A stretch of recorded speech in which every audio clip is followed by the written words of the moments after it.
Bonjour, dans cette vidéo, on va introduire un nouveau chapitre intitulé Vecteurs et repères de l'espace.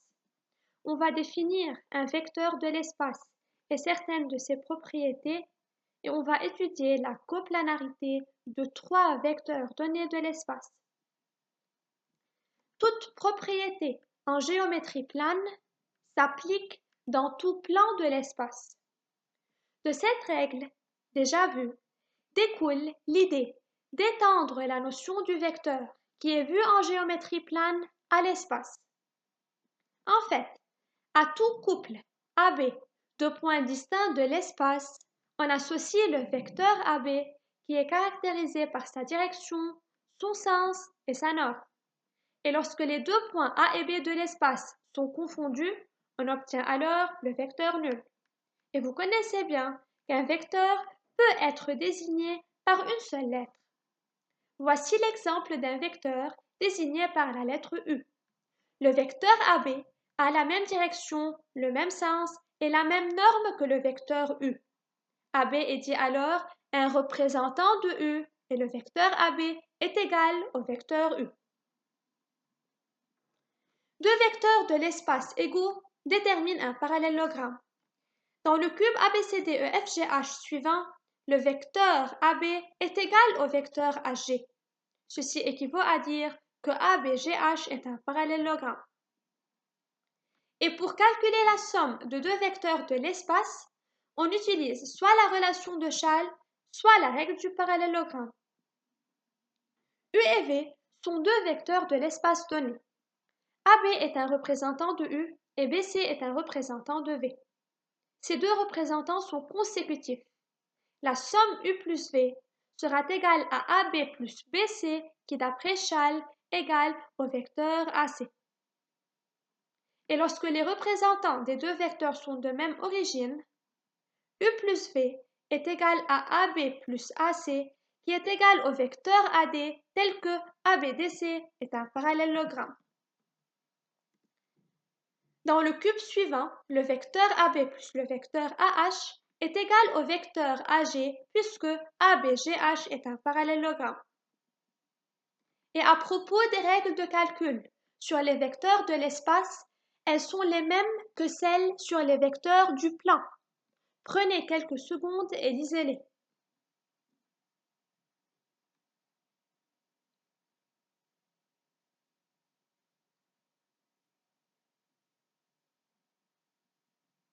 Et enfin, deux vecteurs U et V non nuls sont dits collinéaires s'ils peuvent être représentés sur une même ligne, c'est-à-dire s'ils ont la même direction. Ainsi, il existe un réel non nul K tel que le vecteur U sera égal à K fois le vecteur V. Je vous rappelle que si U et V sont collinéaires et de sens contraire, K est négatif. Et s'ils sont collinéaires et de même sens, le réel K est positif.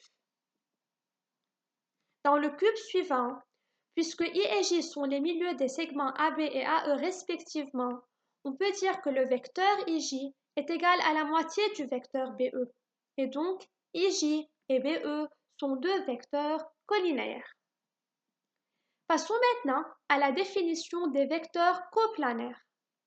Trois vecteurs U, V et W non nuls de l'espace sont dits coplanaires s'ils possèdent des représentants situés dans un même plan. Dans le premier exemple, les trois vecteurs AB, AC et AK sont coplanaires puisqu'ils sont situés dans le même plan ABCD. Dans le deuxième exemple, les trois vecteurs en rouge, CF, DG et EG sont aussi coplanaires. En fait, il faut faire attention à ce que le vecteur CF est égal au vecteur DE. Et donc, puisque les vecteurs EG, DG et DE, qui est un représentant du vecteur CF, sont situés dans le même plan DEG, alors les trois vecteurs CF, DG et EG sont coplanaires.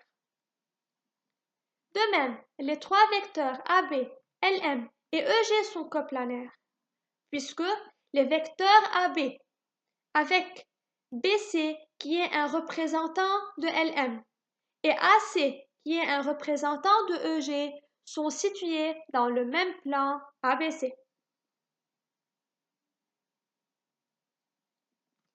Essayons maintenant de trouver une relation qui lie les trois vecteurs coplanaires de chaque exemple. Dans le premier exemple, le vecteur AC est égal à la somme des vecteurs AD et AB puisque ABCD est un parallélogramme. Et le vecteur AD égale 2 fois le vecteur AK car K est le milieu du segment AD. Voici alors une relation qui lie les trois vecteurs AC, AK et AB qui sont coplanaires. Dans le deuxième exemple, on peut écrire que le vecteur DG est égal au vecteur DE plus le vecteur EG. On trouve une relation entre les trois vecteurs rouges, et donc, à la place du vecteur DE, on peut écrire le vecteur CF. Voici une relation entre les trois vecteurs coplanaires. En fait, trois vecteurs non nuls de l'espace sont coplanaires, équivaut à dire que l'un de ces trois vecteurs s'exprime en fonction des deux autres. C'est-à-dire, on peut trouver deux réels alpha et bêta, tels que par exemple le vecteur W égale alpha fois le vecteur U plus bêta fois le vecteur V. Revenons aux exemples précédents. Dans le premier exemple, alpha égale à 2 et bêta égale à 1. Dans le second, alpha égale à bêta égale à 1. Si on essaie maintenant de chercher une relation entre les trois vecteurs AB, LM et EG qui sont coplanaires, on peut écrire que le vecteur AC est égal au vecteur AB plus le vecteur BC. Or, le vecteur AC est égal au vecteur EG. Et le vecteur BC est égal au vecteur LM. Voici une relation entre les trois vecteurs coplanaires avec alpha égale à bêta égale à 1. Avant de clôturer, je vais vous présenter une remarque à ne pas oublier. Si deux parmi les trois vecteurs donnés sont collinéaires, alors nécessairement les trois vecteurs seront coplanaires. Prenons l'exemple suivant.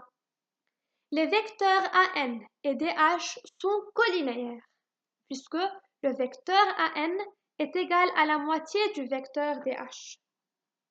On peut alors écrire que le vecteur AN est égal à la moitié du vecteur DH plus 0 fois n'importe quel autre vecteur. On a choisi ici le vecteur AB. Et donc, une relation de la forme W égale alpha U plus bêta V, avec alpha et bêta deux réels, alpha égale 1 sur 2 et bêta égale à 0, implique que les trois vecteurs qui se trouvent dans la relation sont coplanaires. Et par suite, AN, DH et n'importe quel troisième vecteur seront nécessairement coplanaires. Pour récapituler, si on a à chercher si trois vecteurs donnés sont coplanaires, on cherche tout d'abord si deux parmi ces trois sont collinéaires.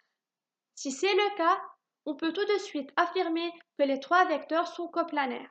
Sinon, on essaye d'exprimer l'un des trois vecteurs en fonction des deux autres. À bientôt.